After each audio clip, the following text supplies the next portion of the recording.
शीला और उसका पति महेश और उसके 2 बच्चे रहते थे। शीला की दूसरी शादी हुई थी और उसका पहला पति राजू, जिसका कोई अता पता नहीं था, वो एक बार जंगल में गया और वहां से कभी वापस नहीं आया।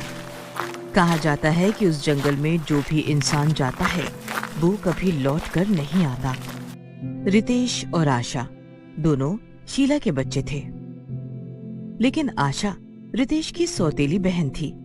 आशा शीला के पहले पति की बेटी थी, लेकिन महेश जितना रितेश को प्यार करता था उतना ही आशा से भी करता था।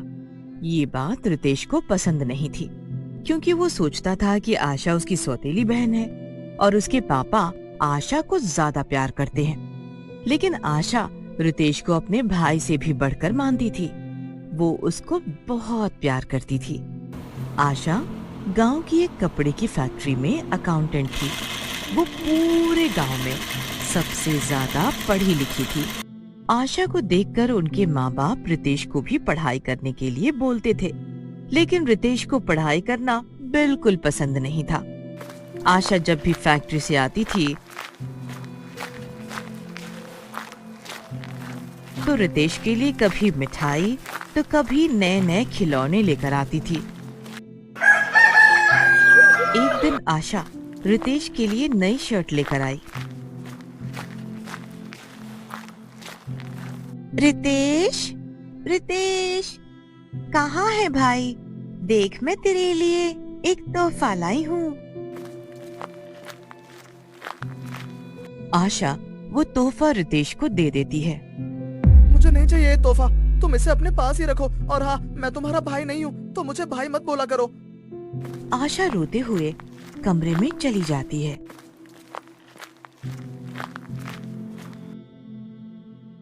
और शीला गुस्से से रितेश को थप्पड़ मारती है।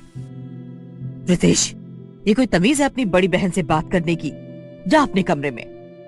रितेश गुस्से में रोते हुए अपने कमरे में चला जाता है।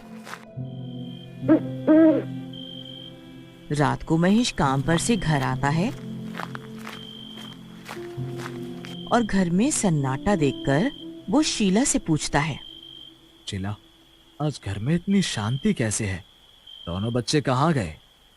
दोनों अपने कमरे में ही हैं। शीला महेश को सारी बात बताती है। अगली सुबह महेश रितेश को बुलाता है और प्यार से समझाता है।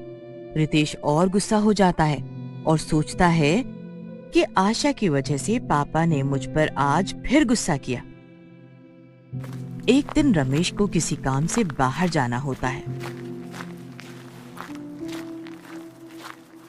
और 2-3 दिन बाद खबर आती है कि जो बस शहर से गांव आ रही थी वो खाई में गिर गई और उसमें जितने भी लोग थे उन सब का देहांत हो गया। ये सुनकर शीला बहुत ज्यादा उदास हो जाती है, क्योंकि उसके पहले पति का भी जंगल में जाने के बाद कोई अता पता नहीं है।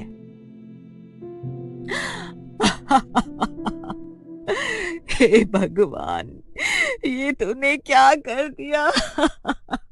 मेरे पहले पति को भी तूने मुझसे दूर कर दिया और अब इनको भी तूने मार दिया। पूरे घर की जिम्मेदारी आशा पर आ गई थी। धीरे धीरे दिन बीतते गए, लेकिन इन सब हादसों के बाद भी रितेश आशा को अपनी बहन नहीं मानता था। एक दिन रितेश की आशा से लड़ाई हो जाती है और वो भागता हुआ जंगल की तरफ चला जाता है।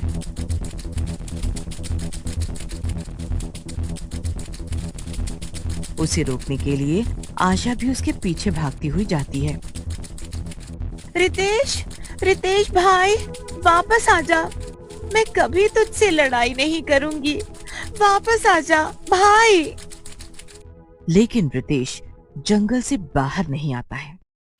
रितेश को तो बाहर लाना था, इसीलिए आशा खुद भी डरते हुए जंगल की ओर चली जाती है। वो रितेश को आवाज लगाती हुई जैसे ही आगे बढ़ती है, उसे जंगल में आग जलती हुई दिखाई देती है। वो उस आग के पीछे पीछे जाती है और देखती है कि वहां पर कुछ लोग बैठे हैं और वो सिगरेट पी रहे थे और आपस में बातें कर रहे थे। ये सब देखकर आशा एक पेड़ के पीछे छुप जाती है।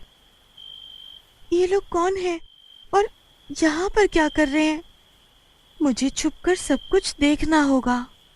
वो देखती है कि 3-4 लोग बहुत बड़े बड़े डिब्बों को एक ट्रक में रख रहे हैं। वो चुपके से एक डिब्बे को खोल कर देखती है तो उसमें ड्रग्स होता है और वो डर जाती है। फिर वो पेड़ के पीछे छुपकर सब देखती है। तभी उनमें से एक आदमी उठकर अंदर की ओर जाता है। आशा भी चुपके चुपके उस आदमी का पीछा करते हुए अंदर की ओर चली जाती है। वहां जाकर आशा हैरान हो जाती है। ये इन लोगों ने इतने सारे लोगों को बंदी बनाकर रखा। अच्छा, अब मैं समझ गई कि जंगल में जाने के बाद लोग गायब क्यों हो जाते थे। इन सब लोगों को इन बेकार लोगों ने पकड़ रखा है। ये लोग अपने गंदे कामों को छुपाने के लिए जंगल में आए हुए लोगों को पकड़ लेते हैं। तभी आशा देखती है कि वहाँ पर बहुत सारे लोग हैं और उन सब लोगों में रितेश और उसके पहले पापा राजू भी होते हैं। वो उन सबको बचाने के लिए हिम्मत से काम लेती है और वहाँ पर फंसे सभी लोगों को बचाने के लिए भागती हुई पुलिस स्टेशन जाती है और वहाँ के इंस्पेक्टर को सब कुछ बता देती है। फिर इंस्पेक्टर पूरी पुलिस फोर्स को लेकर जंगल में जाता है। फिर पुलिस उन सबको पकड़ लेती है। अच्छा, तो ये तुम लोगों के काम थे। तुम ही लोग बेचारे मासूम लोगों को अपना शिकार बनाते हो और उन लोगों से अपने ये काम करवाते हो। धन्यवाद आशा, आज तुम्हारी बहादुरी की वजह से हम इन ड्रग्स सप्लायर्स को पकड़ पाए। पुलिस को इन लोगों की बहुत दिनों से तलाश थी। ये हर बार हमारे पहुंचने से पहले अपना ठिकाना बदल लेते थे और आज तुमने इन लोगों को पकड़वा ही दिया। ऐसा कहकर पुलिस उन लोगों को पकड़कर ले जाती है और फिर सभी बंदी बने हुए लोग आजाद हो जाते हैं और आशा का धन्यवाद करते हैं। दीदी मुझे माफ कर दो। मैंने आपके साथ बहुत गलत किया है, आपको बहुत उल्टा भी बोला है। फिर भी आज आप मुझे बचाने के लिए अपनी जान को खतरे में डालकर मुझे बचाने आ गई। दीदी, आज आपने साबित कर दिया कि अपना सौतेला कुछ नहीं होता है। बस हमें सच्चे मन से अपने रिश्ते निभाने चाहिए। फिर आशा, रितेश और राजू घर चले जाते हैं।